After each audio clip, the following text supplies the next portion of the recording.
Bab 216-220. Bab 216, Hati. Yang berantakan hal yang paling dibenci Tang Ning, adalah ketika Long Jie memandang rendah dirinya sendiri. Tampaknya, mereka yang tampak optimis, umumnya lebih lemah di dalam.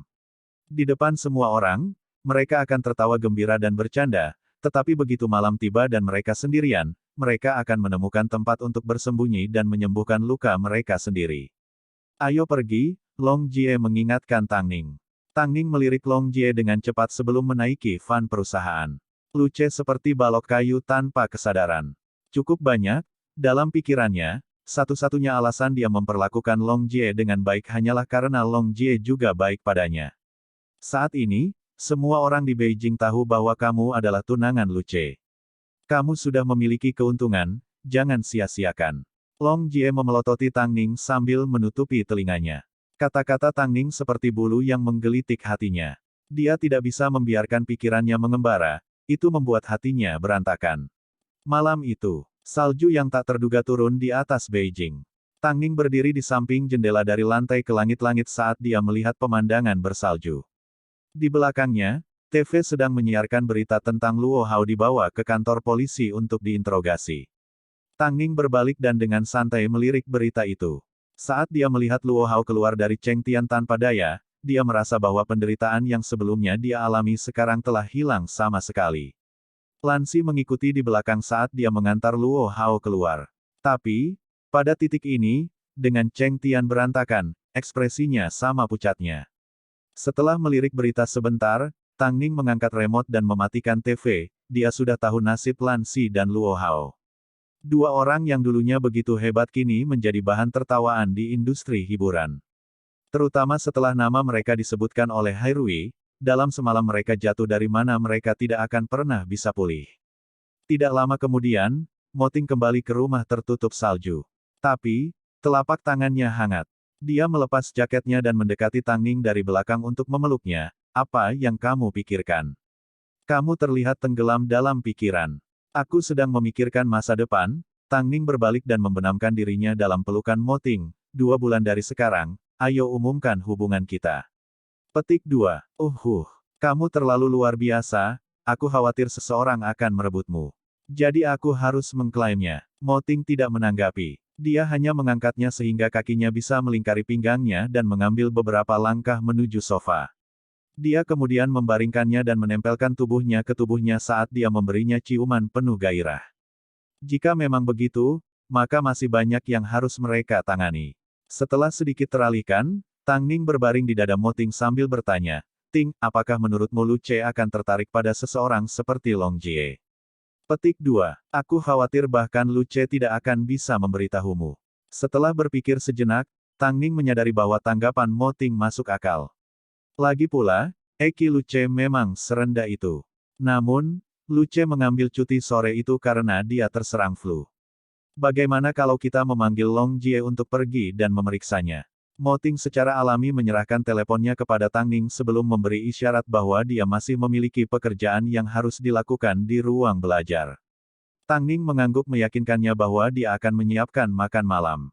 Namun, sebelum dia melangkah jauh, Tang Ning menghentikan langkahnya. Saya mendengar manajer saya saat ini berada di Italia. Siapa itu? Kamu akan tahu ketika saatnya tiba. Tang Ning tidak bertanya lebih lanjut. Dia memegang telepon saat dia berjalan ke jendela dan segera menelepon Long Jie. Tentu saja, dia sengaja membesar-besarkan kebenaran. Meskipun Long Jie terus-menerus memperingatkan dirinya sendiri untuk tidak membiarkan emosinya tergerak, setelah mendengar Luce demam 39 derajat Celcius tanpa ada yang merawatnya, dia segera menuliskan alamatnya dan bergegas dengan cemas. Dalam perjalanan, tidak jelas berapa banyak lampu merah yang dia lewati. Setengah jam kemudian, Long Jie tiba di pintu depan Luce. Setelah menekan bel beberapa kali, Luce akhirnya membuka pintu. Melihatnya dengan ekspresi tak bernyawa, dia menjawab, "Oh, ini kamu. Apakah kamu sudah minum obat? Di antara obat yang kubelikan untukmu terakhir kali, ada sebungkus tablet flu." Luce berjalan dengan susah payah kembali ke sofa. Setiap kali dia sakit, otaknya akan kacau, jadi dia tidak mendengar sepatah kata pun yang dikatakan Long Jie. Long Jie duduk di meja kopi, namun, Lu Che tiba-tiba mulai tertawa. Kamu terlalu berat, hati-hati dengan meja kopiku. Long Jie tidak memiliki kesabaran untuk menghadapi ejekannya. Sebaliknya, dia dengan cepat mengambil termometer dari lemari obat di atas meja dan meletakkannya di mulut Lu Che. Setelah 3 menit, dia mengeluarkannya untuk melihatnya dan mulai panik. Suhumu 39 derajat. Kamu harus pergi ke rumah sakit. Aku tidak mau duduk di dalam mobil, aku terlalu pusing, bagaimana kalau kamu membawaku ke sana? Long Jie melihat tinggi Lu Che, dia setidaknya 185 cm. Meskipun dia cukup kekar, tetap tidak layak baginya untuk menggendong pria dewasa. Bagaimana kalau aku tidak pergi? Long Jie marah sekaligus geli. Dia tiba-tiba merasa Lu Che saat ini cukup menggemaskan. Mungkin demamnya membuatnya sedikit bingung, jadi dia tidak tahu betapa kekanak-kanakannya dia bertingkah. Sesaat kemudian, Long Jie berlutut dengan punggung ke arahnya dan menginstruksikan, naiklah. Lu Che duduk dan naik ke punggung Long Jie tanpa ragu-ragu. Pada akhirnya, dia menemukan posisi yang nyaman, membenamkan kepalanya ke bahu Long Jie dan tertidur dengan mengantuk. Long Jie hanya berhasil mengambil beberapa langkah sebelum dia merasa sulit bernapas. Tapi, memikirkan pria di punggungnya dan betapa seriusnya demamnya, dia merasa hatinya sakit. Meskipun Lu Che berusaha menyiksanya, dia masih merasa pahit. Untungnya, setelah 10 menit berjalan, dia menemukan rumah sakit. Long Jie membawa Lu Che ke dalam dan meletakkannya di tandu agar para dokter bisa memeriksanya. Dia tidak ingin menunda jika penyakitnya berkembang menjadi pneumonia. Setelah bola-balik di rumah sakit selama 4 jam, Lu Che akhirnya sadar di tengah malam. Dia membuka matanya untuk menemukan Long Jie berbaring di samping tempat tidurnya. Kebetulan saat ini, perawat sedang memeriksa ruangan. Melihat Lu Che terbangun, dia tersenyum, kamu dan kakakmu pasti sangat dekat. Tidak mudah baginya untuk membawamu sampai ke rumah sakit. Lu Che mengingat tingkah lakunya yang kekanak-kanakan dan tiba-tiba merasa sedikit bersalah. Mengapa dia memilih Long Jie karena gemuk? Karena tangannya terasa sedikit mati rasa, Lu Che memutuskan untuk mengguncang lengannya. Tapi, karena tindakan ini, Long Jie perlahan membuka matanya dan bertanya, kamu sudah bangun. Apakah kamu merasa lebih baik? Jauh lebih baik, jawab Lu Che dengan canggung. Tentang apa yang terjadi, aku tidak bermaksud membuatmu membawaku ke sini. Aku tidak berharap kamu menganggapku serius. Tapi, kamu benar-benar kuat. Setelah mendengar ini, Long Jie sangat marah hingga hatinya dipenuhi rasa tidak nyaman. Dia menarik Lu Che dengan pakaiannya dan hampir ingin menggunakan bibirnya untuk membungkamnya. Keduanya saling memandang. Bahkan Long Jie tidak mengerti mengapa dia tiba-tiba kehilangan kendali seperti ini. Akhirnya, mereka berpisah dan Long Jie mengeluh dengan canggung, kamu terlalu berisik. Long Jie berdiri dan menggeram, sepertinya kamu sudah pulih. Ayo pergi. Ayo segera tinggalkan rumah sakit. Aku tidak mengemudi, jadi kali ini, kamu harus menggendongku kembali. Aku tidak punya kekuatan untuk menggendongmu. Bab 217, Anda masih ingin pulang. Ayo menginap di tempatku. Long Jie memelototi Lu Che dan hanya berkata, aku hanya bercanda denganmu. Setelah itu, dia membantunya keluar dari tempat tidur dan menutupinya dengan jaket tebal. Setelah keduanya menuju ke bawah, Lu Che tiba-tiba setengah berlutut di ujung tangga, naik. Meski sudah pagi, jalanan masih bisa dibilang kosong. Long Jie melihat sekeliling dan menjawab, lupakan saja. Mulutnya menolak, tapi tubuhnya jujur. Tidak lama kemudian dia menemukan dirinya di punggung Lu Che. Lu Che tidak bisa menahan beban dan hampir jatuh ke lantai. Long Jie dengan cepat meletakkan kakinya di tanah dan bertanya, apakah kamu baik-baik saja? Lu Che tidak bisa. Long Jie juga tidak bisa menahan tawa saat dia kembali ke punggungnya. Kali ini, langkah kaki Lu Che stabil, meski tidak mudah. Biarkan aku turun dulu, aku bisa memanggil taksi pulang, kata Long Jie sambil menunjuk ke lampu lalu lintas di persimpangan berikutnya. Kamu masih ingin pulang? Ayo tinggal di tempatku, kata Lu Che sambil terus menggendongnya melewati persimpangan. Bukankah itu tidak nyaman? Long Jie bertanya. Namun, jauh di lubuk hatinya dia diam-diam tersenyum. Meskipun kesempatan seperti ini tidak sering datang, pada saat ini, di punggung pria ini, hati Long Jie terasa hangat dan nyaman. Pada saat yang sama, dia juga merasa terikat secara sentimental padanya dan tidak ingin melepaskannya. Rumah sakit ini hanya 3 menit dari rumahku. Kok bisa 10 menit? Luce mengubah topik saat dia membuat keputusan sendiri. Aku masih sebelum Long Jie selesai mengatakan, wanita, dia tiba-tiba berteriak, perhatikan kemana kamu pergi. Luce hanya menoleh sejenak. Akibatnya, dia berjalan ke tiang lampu. Long Jie jatuh ke belakang ke tanah yang tertutup salju saat Luce berbaring di antara kedua kakinya. Pikiran Luce menjadi kosong sesaat saat dia menyadari posisi mereka sedikit memalukan. Dia dengan cepat berdiri, meraih tangan Long Jie dan menariknya dari tanah. Long Jie menutupi pipinya yang terbakar saat dia berpikir, alangkah baiknya jika jalan ini sedikit lebih panjang. Luce terus memegang tangan Long Jie saat dia memimpin jalan tanpa melihat ke belakang. Sementara itu, Long Jie menikmati perasaan tangannya dipegang oleh orang yang disukainya. Sepanjang perjalanan pulang, sejuta pikiran melintas di kepalanya. Dia tahu, meskipun dia adalah orang biasa masih memiliki manfaatnya. Jika sekarang Tang Ning dan bos besar berdiri di tempat mereka, mereka akan dikelilingi oleh orang-orang. Tidak butuh waktu lama sebelum mereka kembali ke rumah Luce. Karena hanya ada satu kamar tidur, Luce menawarkan tempat tidurnya, tetapi, Long Jie menyarankan, karena terlalu canggung untuk mengambil tempat tidur, bagaimana kalau kita berdua tidur di sofa? Kamu ambil yang itu dan aku akan mengambil yang ini. Luce memikirkannya dan merasa sarannya cukup masuk akal. Jadi setelah minum obat, dia berbaring di sofa dan tertidur dengan damai, praktis seperti tidak ada wanita yang berbaring di hadapannya pada saat itu. Long Jie duduk dan menyaksikan Luce tidur nyenyak. Di dalam hatinya dia merasa, membiarkan malam yang begitu indah sia-sia itu sangat disayangkan. Namun, apakah dia cukup berani untuk memberitahu Luce bahwa dia menyukainya? Saat dia mulai mengantuk, Long Jie akhirnya berbaring di sofa juga. Sayangnya, postur tidurnya bukanlah pemandangan yang menyenangkan. Dalam kegelapan, sesosok tubuh tinggi tanpa daya mendekati sisinya. Dia membungkuk dan menutupinya dengan selimut. Namun, Long Jie tertidur lelap, dia tidak tahu. Keesokan paginya, ketika Tang Ning sedang mengemasi barang bawaannya, dia menerima telepon dari Fang Yu. Dia ingin dia menghadiri pertemuan pribadi sehingga dia bisa bertemu dengan beberapa artis Hairui. Aku sudah berbicara dengan presiden tentang hal ini dan dia setuju. Biasanya, Tang Ning tidak menyukai acara sosial, tetapi karena Fang Yu telah mengaturnya dan Mo Ting setuju, Tang Ning tidak punya alasan untuk menolak. Jadi dia menganggukkan kepalanya. Lagi pula, dia benar-benar harus menjadi bagian dari keluarga Hairui dan mendapatkan beberapa teman lagi. Jadi, malam itu jam 6 sore, dia pergi ke klub tersembunyi bersama Long Jie. Agar tidak membuatnya merasa canggung, Fang Yu menunggunya di pintu masuk dan membawanya ke pesta koktail kelas atas. Di dalam tempat mewah, musik klasik yang indah bergema di bawah lampu kristal yang mempesona, seorang penyanyi terkenal sedang bermain piano. Tang Ning berkonsentrasi pada wajah-wajah di sekelilingnya.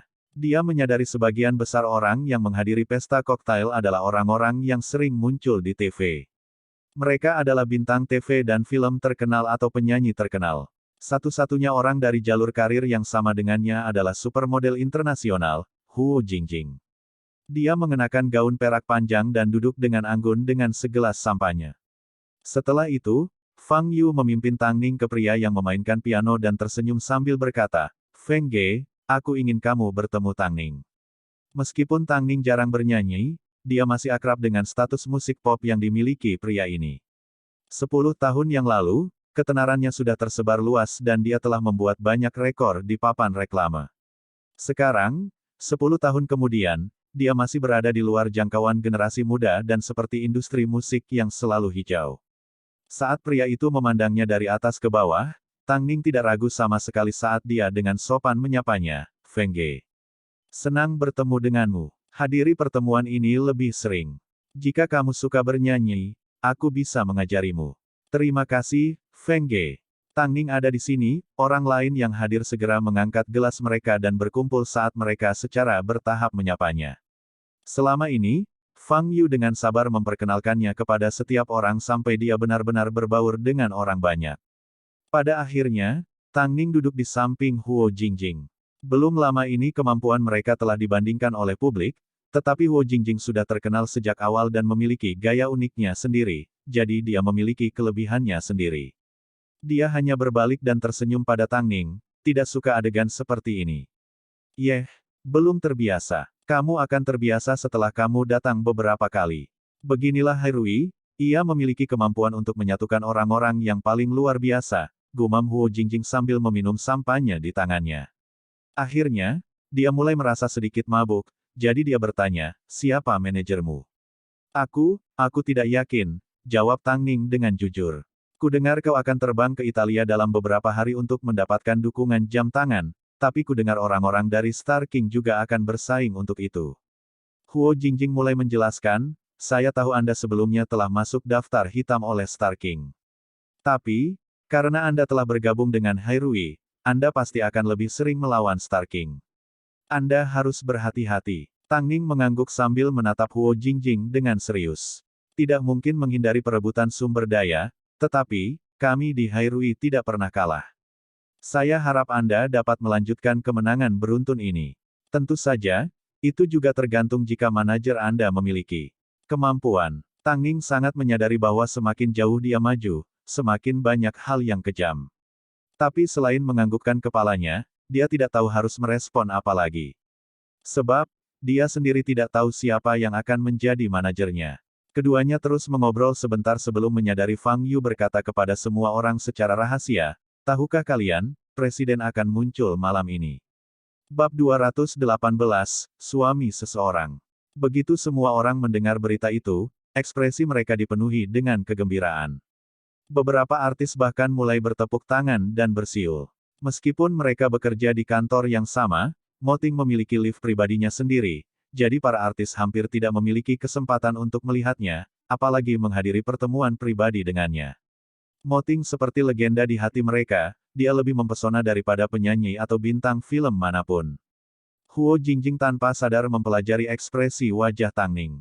Dia memperhatikan bahwa semua orang, termasuk Feng Ge yang karismatik dipenuhi dengan kegembiraan saat menyebut nama Mo Ting. Namun, meskipun Tang Ning terkenal tenang dan pendiam, ekspresinya yang tidak terpengaruh masih membuat Huo Jingjing menundukkan kepalanya dan tersenyum. Sepertinya kamu kenal baik dengan Presiden Mo. Kurasa begitu, Tang Ning mengangguk mengakui. Dalam industri ini, tidak banyak orang yang dekat dengan Presiden Mo. Gaya hidupnya sama sekali tidak seperti tipikal orang di industri hiburan, kata Huo Jingjing dengan makna yang lebih dalam. Setelah itu, dia menundukkan kepalanya dan menyesap sampanyanya.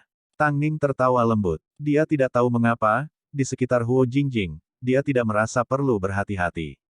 Mungkin itu karena Huo Jingjing sepertinya memberikan getaran yang mirip padanya, membuatnya merasakan keakraban. Sekitar 10 menit kemudian, terjadi keributan besar. Tang Ning melirik dan melihat Mo Ting berdiri di antara kerumunan. Dia tinggi, perkasa dan bercahaya. Dia masih mengenakan setelan yang sama seperti yang dia kenakan hari itu ketika dia meninggalkan rumah, jas kerah hitam. Namun, mungkin karena dia minum anggur, Tang Ning saat ini, benar-benar mulai memikirkan Mo Ting ketika dia tidak mengenakan pakaian apapun dan fisiknya yang kuat. Jadi, wajahnya mulai memerah saat dia melihat pria di antara kerumunan. Matanya terbakar dengan penuh semangat ke titik di mana tatapannya mungkin bisa membuat lubang di tubuh Mo Ting. Mo Ting menyapa setiap orang sebelum dia mulai mencari-cari Tang Ning. Begitu matanya bertemu dengan tatapan berapi-api, dia tidak bisa menahan senyum. Saat dia menahan keinginannya untuk bergegas dan memeluknya, dia memberinya tatapan memberi isyarat padanya untuk tidak minum terlalu banyak. Tang Ning tersenyum lembut saat dia melihat ke gelasnya dan sedikit mengangguk. Tang Ning, kemarilah. Melihat Tang Ning tetap duduk, Fang Yu melambai padanya. Tang Ning meraih gelas anggurnya dan dengan patuh berjalan ke sisi Fang Yu sebelum dia melihat ke arah Mo Ting. Kamu harus minum dengan Presiden Mo. Tang Ning tidak ragu saat dia bertanya, bolehkah aku mendapat kehormatan ini? Mo Ting mengambil gelas anggur tinggi dari pelayan dan mendentingkan gelasnya dengan lembut ke gelas Tang Ning. Tindakan keduanya sama dan mereka minum dengan cara yang sama, tanpa mengenal satu sama lain untuk waktu yang lama, tidak mungkin bisa begitu sinkron. Huo Jingjing sepertinya menemukan sesuatu saat dia tertawa kecil. Dengan tindakan mereka yang serasi, sulit bagi mereka yang hadir untuk tidak curiga. Bagi seorang seniman untuk mencapai puncak, EQ dan IQ mereka tidak mungkin rendah. Jika mereka masih tidak tahu apa yang terjadi di sini, mereka tidak pantas menjadi pemimpin di industri ini. Fang Yu juga menerima petunjuk itu. Jika dia hanya curiga ketika Mo Ting Mengatakan dia akan menjadi manajer Tangning, maka pada saat ini, melihat Mo Ting yang tidak pernah menghadiri pertemuan muncul karena Tangning, bukankah sudah jelas? Tentu saja, bos besar tidak menghindar meskipun dia tahu semua orang akan melihat tanda-tandanya karena dia diam-diam mengisyaratkan agar mereka menjaga wanita itu. Semua orang mengerti. Pada kenyataannya, mereka tidak terlalu terkejut. Meskipun beberapa dari mereka lebih muda dari Tangning, mereka masih mengerti bahwa sejak dia bergabung dengan Hairui, dia secara alami adalah junior mereka. Jadi, mereka sudah berniat merawatnya dengan baik. Setelah minum dengan Tangning, Mo Ting berbalik untuk mendiskusikan naskah dengan beberapa bintang film terkenal. Karena selera Mo Ting yang bagus, film apapun yang dia tonton, pasti akan mendapat ulasan bagus tanpa gagal. Jadi, sekarang mereka memiliki kesempatan untuk berbicara dengannya, mereka harus memanfaatkannya sebaik mungkin. Tangning kembali ke sisi Huo Jingjing dan terus mendengarkan musik yang menenangkan. Tubuhnya yang tegang perlahan rileks. Jangan umumkan, Huo Jingjing yang duduk di sebelahnya tiba-tiba berkata. Hah, hubunganmu dengan Presiden Mo. Jangan mengumumkannya, Huo Jingjing menyarankan saat dia menatap Tangning dengan serius. Kalau tidak, kamu tidak akan lagi memiliki privasi. Para wartawan pasti akan mengawasimu dan akan menulis tentangmu setidaknya beberapa kali dalam seminggu. Tangning tertegun sejenak sebelum tersenyum. Izinkan saya menceritakan sebuah kisah. Huo Jingjing menemukan posisi yang nyaman dan perlahan menjelaskan, 10 tahun yang lalu, ada seorang model. Dia berasal dari latar belakang keluarga yang rendah, tetapi dia jatuh cinta dengan sutradara terkenal. Mereka bertengkar tanpa rasa takut berdampingan selama bertahun-tahun. Ketika model wanita akhirnya menjadi supermodel, mereka memutuskan untuk mengumumkan hubungan mereka. Pada akhirnya, mereka tinggal bersama dan menikah. Namun, tidak lama kemudian. Karena itu, sutradara berantakan dan sejak saat itu, dia menyerah pada segalanya. Sedangkan untuk model wanita, untuk membuktikan bahwa suaminya yang kalah tidak impoten, dia cukup beruntung untuk hamil. Namun, media mulai mengatakan bahwa anaknya adalah bayi tabung. Akhirnya karena stres, dia harus keguguran dan akhirnya bunuh diri. Model wanita itu adalah kakak perempuanku, Huo Yingying. Media menakutkan. Tangning benar-benar tersentuh oleh ceritanya. Ketenaran selalu menjadi pedang bermata dua. Jangan khawatir, karena Presiden Mo bersedia memberitahu kami, dia pasti sudah mengendalikan semuanya. Sebenarnya, saya pikir dia sudah mulai membantu Anda bersiap. Jika hubungan Anda terungkap, aku selalu tahu, Tangning mengangguk dengan ekspresi serius. Namun, dia memandang Mo Ting dengan penuh kepercayaan dan kepastian. Kami pasti akan membantu kalian berdua karena Hairui telah memberi kami begitu banyak kehangatan. Pada saat itu, Tangning tidak memahami siapa yang termasuk dalam kami. Dia hanya berpikir pada dirinya sendiri, jika industri hiburan masih memiliki sebidang tanah murni, maka Hairui akan menjadi miliknya. Sementara itu, Mo Ting sepertinya sudah selesai mengobrol. Dia tiba-tiba menatap Tangning. Kelembutan tatapannya membuat Tangning merasa seperti sedang mandi di bawah sinar bulan. Tangning terlalu banyak minum. Selama obrolannya dengan Huo Jingjing, dia berulang kali mengangkat gelas ke mulutnya. Pada saat Mo Ting memandangnya untuk kelima sampai keenam kalinya, dia sudah terbaring tak sadarkan diri dengan kepala di atas meja. Melihat ini, Mo Ting berdiri dari kerumunan dan mendekatinya. Dia kemudian membantunya duduk dengan menopang bahunya. Tangning merasakan kehangatan tubuh yang familiar, jadi dia segera duduk. Tegak, menoleh dan melingkarkan lengannya di pinggang Mo Ting saat dia membenamkan kepalanya ke perut bagian bawah Mo Ting. Adegan ini, semua orang melihatnya. Meskipun mata mereka lebar, mereka tidak lagi terkejut. Mulai sekarang, berkat adik perempuan mereka, mereka akan mendapat lebih banyak kesempatan untuk berhubungan dengan bos. Sepertinya, mereka harus memperlakukannya lebih baik lagi. Tidak dapat membangunkan Tangning, Mo Ting tidak punya pilihan selain menggendongnya. Pada saat ini, dia bukan lagi bos yang tinggi dan perkasa, dia hanyalah suami seorang pemabuk. Bab 219, apakah Presiden Mo pria impian pandangan belakang? Ini pertama kalinya aku merasa bos adalah orang normal. Direktur Fang, apakah kamu mengundang mereka berdua ke sini hari ini untuk menunjukkan kasih sayang mereka? Aku tiba-tiba teringat akan sesuatu. Iklan perhiasan LM, apakah Presiden Mo pria idaman di belakang? Kamu baru sadar. Kalau begitu, Kamu juga pasti sudah melihat wawancara yang dilakukan Tang Ning dengan Feng Kai. Semua orang tenggelam dalam ingatan mereka. Mereka tiba-tiba ingat Tang Ning telah memberitahu pembawa acara bahwa dia sudah menikah dan bahwa dia menikah dengan pria paling berkuasa di industri. Pada saat itu, semua orang mengira dia bercanda. Tapi, siapa sangka, semua yang dia katakan adalah kebenaran. Namun, meskipun mereka tahu yang sebenarnya, mereka tetap tidak menyangkal kerja keras Tang Ning. Dia telah sangat menderita, namun dia tidak pernah membuat Mo Ting keluar secara terbuka dan menyelesaikan masalah untuknya. Ini adalah bukti bahwa dia bergantung pada kemampuannya sendiri. Adapun profesionalismenya, semua orang telah menyaksikannya dengan mata kepala sendiri. Di atas segalanya, setiap orang dari mereka telah menandatangani perjanjian kerahasiaan dengan Hairui. Bahkan jika mereka mengetahui informasi orang dalam, mereka tidak dapat mengungkapkannya ke dunia luar. Jika itu adalah masalah yang berhubungan dengan diri mereka sendiri, Fang Yu akan menanganinya untuk mereka. Jika itu adalah masalah yang berhubungan dengan orang lain, maka mereka diharapkan tutup mulut karena itu bukan urusan mereka. Setelah membawa Tang Ning keluar dari klub, Mo Ting membawanya langsung pulang dan membaringkannya di tempat tidur mereka. Tang Ning tiba-tiba membuka matanya yang kabur, duduk dan melingkarkan lengannya di leher Mo Ting. Aku sudah lama tidak sebahagia ini. Mo Ting mengerti apa yang dia maksud. Selama ini, dia telah mengalami terlalu banyak rencana curang, sudah lama sejak dia mengalami perasaan memiliki teman. Malam ini, tidak ada kecemburuan atau perhitungan, hanya suasana santai yang dipenuhi kepercayaan. Jadi, dia membiarkan dirinya mabuk. Aku seharusnya membawamu ke Hairui sejak lama. Tang Ning menggelengkan kepalanya saat dia menguburnya di leher Mo Ting. Tanpa pengalaman yang telah aku kumpulkan, aku tidak akan menjadi dapat ditukar dengan kesetaraan hari ini. Kamu adalah contoh yang baik. Mo Ting dengan lembut menyentuh pipi Tang Ning dan berkata dengan suara lembut, kamu akan terbang ke Italia besok. Kamu harus istirahat. Biarkan aku memelukmu sedikit lebih lama, aku tidak akan bisa melihatmu selama beberapa hari. Mo Ting tetap diam saat dia membiarkannya memeluknya. Setelah saling berpelukan cukup lama, Tang Ning akhirnya berkata dengan suara tercekat, aku tidak punya keluarga, jadi kamu memberiku keluarga, aku tidak punya karir, jadi kamu mendukung karirku, aku tidak. Aku tidak punya teman, jadi kamu membantuku menemukan banyak teman. Bagaimana kamu bisa begitu baik padaku? Mo Ting tidak langsung menanggapi. Dia tahu Tang Ning tampak kuat di luar seolah dia tidak membutuhkan apapun.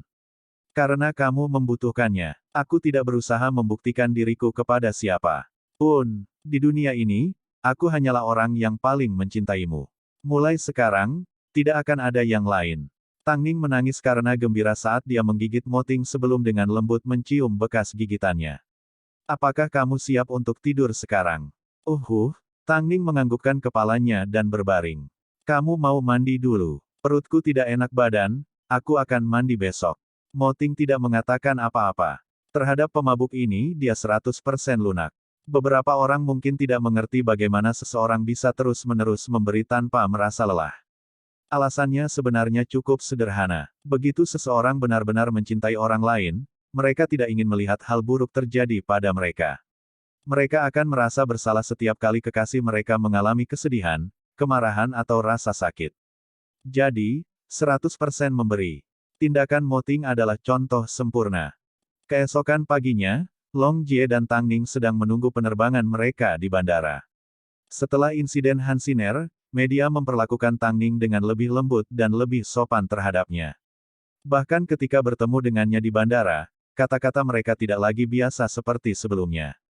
Lagi pula, PR Hairui tidak berguna seperti milik Cheng Tian. Setelah berurusan dengan para reporter, Tang Ning duduk di ruang tunggu sambil memegangi kepalanya dengan tidak nyaman. Melihat ini, Long Jie memberinya obat dan segelas air hangat. Siapa yang menyuruhmu minum begitu banyak tadi malam? Apakah kamu tahu betapa khawatirnya bos besar? Namun, fakta bahwa kamu mengalami mabuk berarti kamu akhirnya kembali ke keadaan semula. Apa maksudmu? Kamu manusia lagi. Long Jie menghela nafas. Dia kemudian duduk di sampingnya dan merentangkan kakinya. Sejak Han Yufan mengkhianatimu, kamu telah menghadapi dunia dengan dingin. Selain bos besar, kamu telah memasang tembok melawan semua orang dan terus berusaha tanpa henti untuk pegang semuanya di telapak tanganmu. Meskipun aku cukup suka melihatmu seperti itu, sebagai seorang teman, aku merasa kamu terlalu lelah. Seberapa baik melihatmu seperti ini sekarang. Tang Ning harus mengakui, semua ini karena kepercayaan dari statusnya yang tinggi.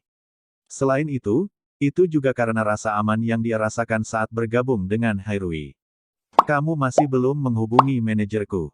Fang Yu memberitahuku bahwa manajermu akan langsung menemui kami di wawancara Excalibur Ki besok. Long Jie menjawab dengan santai, sepertinya dia sudah mengerjakan sesuatu di Italia. Tang Ning bersandar di bahu Long Jie siap untuk tidur siang ketika tiba-tiba keributan besar terjadi di belakang mereka. Long Jie berdiri untuk melihat-lihat sebelum menjelaskan kepada Tang Ning. Mendengar nama Raja Bintang, mata Tang Ning tiba-tiba terbuka saat dia duduk tegak. Saat dia melihat model bernama Qin Yu memasuki ruang tunggu VIP, mata mereka bertemu sebentar sebelum Tang Ning memalingkan muka. Tidak seperti Tang Ning, selain pengawal, asisten dan manajer, Qin Yu juga ditemani oleh tim yang terdiri dari 7-8 penata rias. Melihat Tang Ning tidak bepergian dengan tim besar, mereka menganggap statusnya di Hairui tidak terlalu penting. Seorang model yang sebelumnya masuk daftar hitam oleh Star King, apakah menurutnya dia akan sukses dengan pergi ke agensi pesaing? Tampaknya Star King dijamin dukungan Excalibur Ki. Masih terlalu dini untuk membuat asumsi. Long Jie memperhatikan saat Tang Ning berbicara dengan tenang. Tang Ning ingat kata-kata Huo Jingjing, setiap kali Hairui dan Star King bersaing untuk mendapatkan sumber daya, Hairui tidak pernah kalah. Jadi, dia juga tidak punya alasan untuk membiarkan Star King menang kali ini. Terutama karena, Star King telah memasukkannya ke dalam daftar hitam selama bertahun-tahun. Orang-orang Qin Yu awalnya, ingin menindas Tang Ning saat mereka mencoba mengambil semua kursi di sekelilingnya. Tapi, pengawal Tang Ning segera muncul dari pintu masuk, 4 pengawal Amerika kelas atas berdiri di belakangnya. Tang Ning tidak menonjolkan diri, tetapi itu tidak berarti dia mudah diintimidasi. Qin Yu dan asistennya memandang Tang Ning. Mereka tidak lagi memiliki keberanian untuk memprovokasi dia saat mereka mundur beberapa langkah dan mengatupkan gigi. Kekuatan gabungan Star King, tentu saja, tidak sebanding dengan Hairui. Tapi, mereka adalah agensi yang berspesialisasi dalam model pelatihan. Sekali waktu, Star King juga merupakan impian Tang Ning. Tapi sekarang, dia merasa menang melawan Star King lebih berarti daripada bergabung dengan mereka. Bab 220, mulai sekarang, biarkan bos mengontrolmu. Sementara itu, Mo Ting berangkat dalam penerbangannya ke Milan. Tetapi ketika dia meninggalkan Hairui, Luce segera berlari dan menghentikannya. Presiden, telah terjadi masalah dengan kolaborasi Hong Xin. Presiden sedang menelepon, Luce menyerahkan telepon. Ini adalah proyek yang telah mereka investasikan ratusan juta dolar. Mo Ting melirik arlojinya sebelum mengambil telepon dari tangan Luce. Namun, masalah ini tidak bisa diselesaikan hanya melalui telepon. Karena Hairui telah berinvestasi dalam proyek dan masalah telah terjadi, mereka diharuskan untuk bertemu langsung untuk berdiskusi. Mo Ting mempertimbangkan pentingnya sejenak sebelum kembali ke Hairui.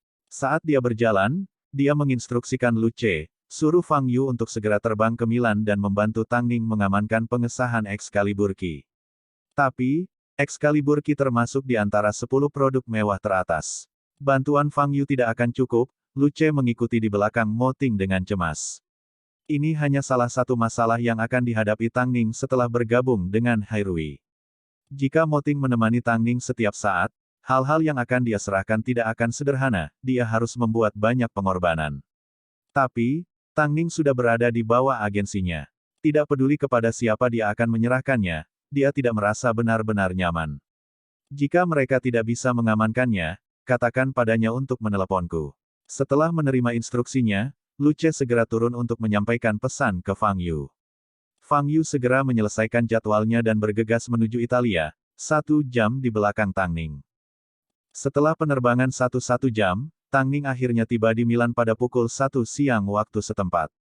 Long Jie menyeret koper besarnya saat dia mengikuti di belakang Tang Ning. Kehangatan sinar matahari menyinari tubuh mereka membuat suasana hati mereka baik. Tidak lama kemudian, mereka tiba di hotel yang diselenggarakan oleh agensi. Long Jie segera menelepon Luce untuk menanyakan seperti apa jadwalnya dan untuk mendapatkan kabar terbaru tentang manajer. Tapi, saat Luce memegang telepon, dia melirik Mo Ting yang saat ini sedang rapat dengan Hong Xin. Dia meyakinkannya, jadwal telah dikirim ke email nyonya. Adapun manajernya, dia sedang dalam perjalanan. Aku sedang rapat jadi aku tidak bisa bicara terlalu banyak. Long Jie meletakkan teleponnya dan tiba-tiba merasa sedikit bingung. Tang Ning telah memulai pekerjaannya, namun dia masih tidak tahu siapa manajernya. Bagaimana cara mereka bekerja sama? Tang Ning duduk dengan tidak nyaman di tepi tempat tidur. Melihat Long Jie mengerutkan alisnya, dia secara alami bertanya, ada apa? Siapa manajermu ini? Kenapa dia begitu misterius? Tang Ning menahan rasa tidak nyaman di perutnya saat dia bersandar di kepala tempat tidur dan membolak-balik informasi Excalibur Key. Melihat ekspresi pucat di wajahnya, Long Jie tidak bisa menahan diri untuk meletakkan tangannya di pinggul dan bertanya dengan cemas, apakah kamu masih bisa bekerja seperti ini? Saya baik-baik saja. Mulai sekarang, biarkan bos mengendalikanmu. Jika kamu tidak bisa minum maka jangan minum, apakah bos memberimu sup mabuk? Iya, aku punya beberapa segera setelah aku bangun, Tang Ning mengangguk. Tang Ning, ini adalah pekerjaan pertamamu sejak bergabung dengan Hairui. Selain itu, kamu akan bersaing dengan Star King. Meskipun aku tidak ingin menekanmu, aku yakin kamu tahu betapa pentingnya pengesahan ini untuk Anda. Aku tahu apa yang aku lakukan, Tang Ning dengan lembut mengangguk. Kalau begitu, istirahatlah sebentar. Aku akan memeriksa jadwalmu. Long Jie mengeluarkan laptopnya dan membiarkan Tang Ning beristirahat. Dia bahkan tidak mendapat kesempatan untuk menyesuaikan diri dengan perbedaan waktu sebelum dia langsung bekerja. Wawancara dijadwalkan jam 3 sore keesokan harinya. Long Jie melihat detail wawancara sebelum berbalik untuk melihat ekspresi tidur Tang Ning yang tidak nyaman. Long Jie sangat mengkhawatirkannya. Jika Mo Ting tahu betapa hancur hatinya dia. Tang Ning juga sadar bahwa keadaannya saat ini tidak baik. Mulai sekarang, dia harus menghindari minum agar tidak menyebabkan penderitaannya sendiri. 1 jam kemudian, Fang Yu juga tiba di hotel yang diatur oleh agensi dan menemukan kamar Tang Ning. Melihat Fang Yu muncul, Long Jie mengira dia adalah manajer Tang Ning. Dia memiliki kesan yang baik tentang pria ini. Tapi, jika dia benar-benar manajer Tang Ning, mengapa Lu Ce menahannya? Fang Yu mengambil alih pekerjaan itu di tengah jalan dan mengerti bahwa Tang Ning dihadapkan pada tantangan yang luar biasa. Excalibur Key adalah merek perhiasan internasional, menjadi juru bicara, bukanlah tugas yang mudah. Fang Yu menoleh untuk melihat Tang Ning yang sedang berbaring di tempat tidur. Namun, pada saat ini, dia tiba-tiba berbalik dan mulai muntah. Fang Yu dan Long Jie sangat ketakutan sehingga wajah mereka langsung menjadi pucat. Mereka segera mengirimnya ke rumah sakit di Milan. Setelah menemui dokter, kondisinya secara kasar sudah stabil. Dia belum sembuh dari keracunan alkoholnya sebelum menaiki penerbangan yang begitu lama. Tentu saja perutnya sakit. Kalau begitu, kapan dia akan pulih sepenuhnya? Long Jie bertanya pada dokter dalam bahasa Inggris. Dia perlu istirahat di tempat tidur selama 2 hari. Beristirahatlah di tempat tidur, itu berarti dia tidak akan bisa menghadiri wawancara keesokan harinya. Long Jie berbalik dan menatap Fang Yu. Tiba-tiba, dia tidak tahu harus berbuat apa. Fang Yu tetap diam. Pada akhirnya, dia mengeluarkan ponselnya dan melaporkan semuanya ke Mo Ting. Tang Ning takut Mo Ting akan khawatir, jadi dia meminta Fang Yu untuk tidak memberitahu Mo Ting bahwa dia ada di rumah sakit. Tapi, setelah mempertimbangkan dengan hati-hati, Fang Yu memutuskan untuk tidak mendengarkannya dan menceritakan semuanya pada Mo Ting. Aku seharusnya tidak mendesaknya untuk mengambil iklan dan mendapatkan dukungan. Kalau begitu, bagaimana kalau kita menyerah pada kontrak Excalibur Key? Peluang sering datang dan Hairui tidak pernah bercanda dengan kesehatan artis, terutama ketika artis yang terlibat adalah orang yang paling penting di hati Mo Ting. Tetapi, bertentangan dengan harapan Fang Yu, Mo Ting tertawa dan menjawab, jika dia menyerah begitu saja, dia tidak akan menjadi Tang Ning. Apa yang Anda sarankan Presiden? Besok, bantu dia dengan wawancara. Tapi pastikan tubuhnya bisa menanganinya. Jika ada sesuatu yang kamu tidak yakin, hubungi aku. Fang Yu memegang telepon dan memutuskan untuk melakukan tes kecil pada Tang Ning. Jadi, dia menutup corong dan berkata, Presiden mau ingin Anda menyerah pada pengesahan. Aku tidak punya alasan untuk menyerah. Bibir Fang Yu melengkung ke atas. Memang, orang yang paling memahami Tang Ning adalah Mo Ting. Jadi, dia menyerahkan telepon ke Tang Ning dan memberi isyarat padanya untuk memberitahunya secara pribadi. Pasangan itu dipisahkan oleh ribuan mil. Tang Ning memegang telepon, tetapi terlalu takut untuk mengatakan apapun saat dia mengeluarkan suara serak. Jangan memaksakan diri terlalu keras. Segera setelah kamu merasa tidak nyaman, beritahu Fang Yu. Oke, Tang Ning memberikan jawaban sederhana dengan satu kata. Tanpa aku di sisimu, aku benar-benar khawatir. Mo Ting merasa menyesal. Mengapa dia memilih untuk menangani pekerjaannya terlebih dahulu daripada pergi ke Tang Ning? Jika dia tahu dia akan membuatnya sangat khawatir, dia akan membuang investasi hampir miliaran dolar. Aku baik-baik saja, sungguh. Kamu tidak diizinkan minum lain kali. Aku tidak akan minum lagi. Tang Ning menganggukkan kepalanya dengan kesadaran diri. Fang Yu mendengarkan percakapan antara pasangan itu. Dia tidak bisa membayangkan bagaimana presiden yang biasanya tegas bisa begitu lembut saat sedang jatuh cinta. Jika Tang Ning mengetahui bahwa manajernya adalah Mo Ting, seberapa jauh kebahagiaan mereka akan pergi. Bukannya dia ingin mengutuk mereka, tapi